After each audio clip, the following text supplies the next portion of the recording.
Hi, you already know me, but now you can see what I look like. I am Talitha Garlick. You have met me before. I lived in Nauvoo, and I knew Joseph Smith, the prophet. You've met my parents. That's David Gaston Garlick and Elizabeth, my mother, Elizabeth Buck Garlick.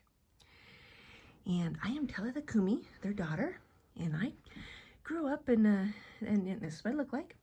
And we knew we had to leave Nauvoo. We had to, because they killed our prophet. Do you remember that? They killed our prophet.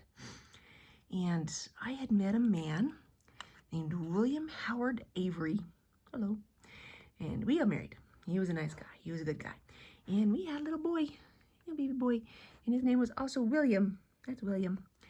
And we knew we had to leave Nauvoo, but we couldn't leave yet because we didn't have any money. We didn't have any money. Brigham Young was gone. He left. And we stayed and we farmed for a little bit and we got some money together. And my husband got sick. He got sick.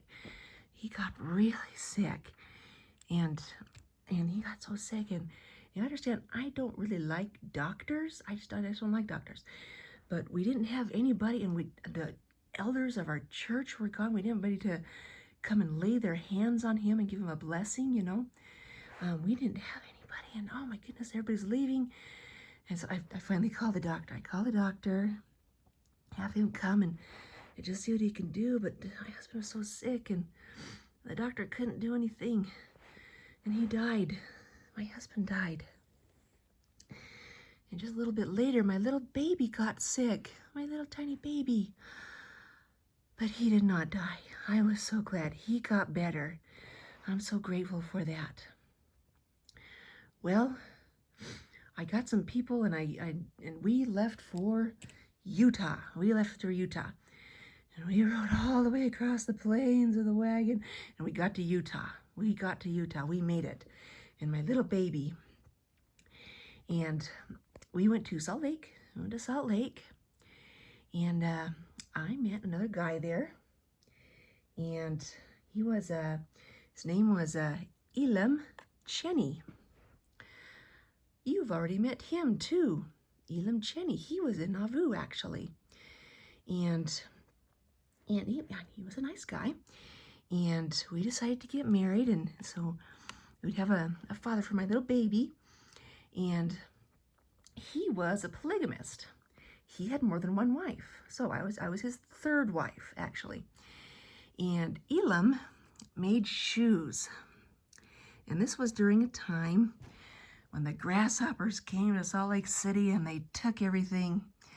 And food was very scarce. And Elam would often make shoes and trade them just for some corn. Just somebody would give him some flour or some corn in exchange for shoes. So that's how we made some money. We got some money. And Elam, we found out, had a very special gift. It's kind of interesting.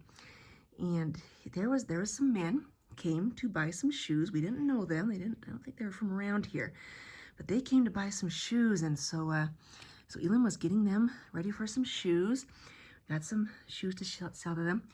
And they came to get those shoes, and Elam looked at him and said, "You are a murderer." And the man said, "What? What are you saying?" And Elam said, "I don't know. I can just tell by looking at you." And the man said, "Oh, you think I'm a murderer? You want me to kill you? Huh? You want me to do that? Hey, no, let's not do that. Let's just leave." No. You stay away from me. And they, thankfully, they just left. Let's just leave. A little later on was interesting. Some officers came from the east to Utah looking for those men because one of them was wanted for murder. Elam was able to tell that just by looking at him. That was kind of a gift of the Spirit. Brigham Young found out he could do that, and he said, "That's important. That's a gift of the Spirit.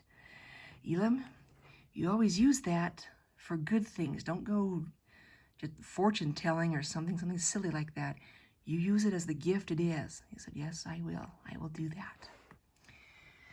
Well, like I said, food was kind of scarce, but Elam kept a barrel of meal as much as we could have. So like flour was in here outside our house. Here's our house in Utah. And he just left it sitting out there on the porch. And it was just always there. And if you had some extra flour, you could put it in. Or if you needed some flour, you could come and get some out and take it home so you wouldn't starve. And that's how we did that. And you know, that barrel of meal never went empty.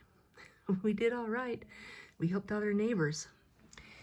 And Elam, being a polygamist, and he had more than one wife, we all lived in the same house. And we all made our clothes from the same material. We all had the same clothes. And all the kids. And Elam and I had several kids. They were, so I had my little boy William. He's starting to grow up now.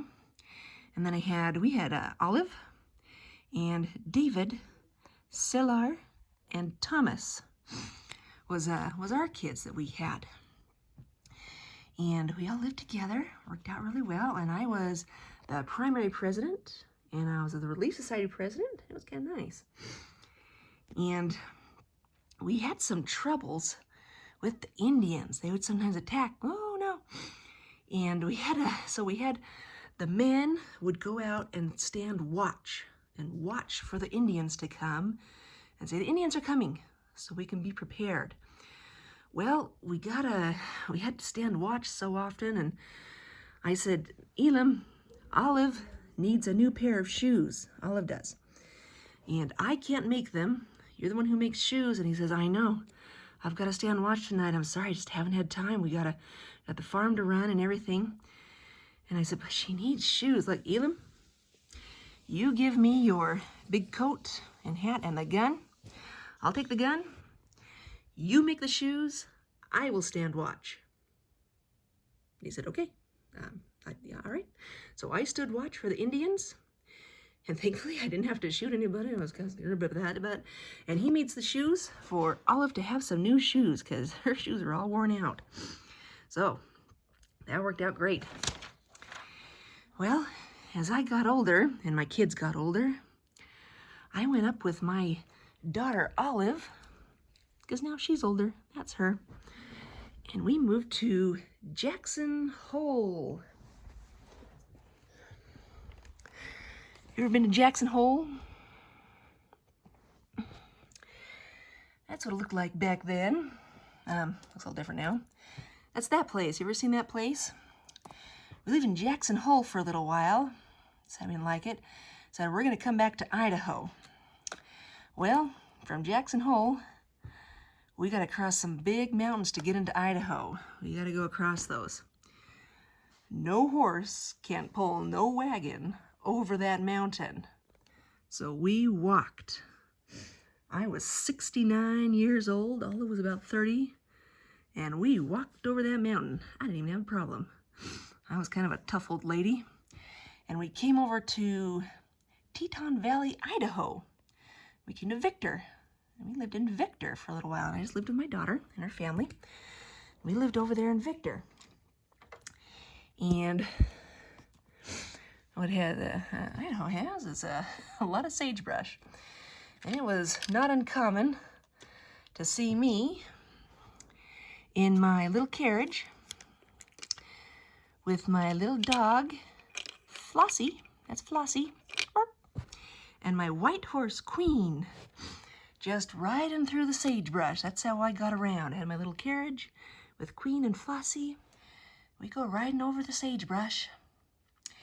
Well, while we were living in Idaho, there was a Josephite revival preacher on the west side of the valley. And he was a big preacher, and he said, "You Mormons, you're crazy. What do you think you're doing?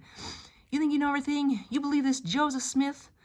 What do you think you're doing? You don't know anything." And he made a big to-do about it. And finally, President Driggs was our stake president. And if you want to know where the city of Driggs got its name, that's him, President Driggs, Don Carlos Driggs. And this preacher said, I want to talk to somebody who knew Joseph Smith. If you think you know so much, you don't know anything. You talk about this Book of Mormon and these angels. You don't know anything. I want to talk to someone about it. And he said, well, all right, fine. If you're going like that. And so he got a couple people together, and one of them was my son, David, who is now growing up. And he said, David, would you come talk to this guy, and would you bring your mother with you? Come on, Queen. Let's go. Flossie, you stay in the car.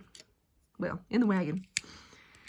And I came to visit him because I knew Joseph Smith the prophet. I actually worked in his house in Nauvoo. I knew him. And so we decided we'd go meet with this preacher who's telling us we're doing everything wrong.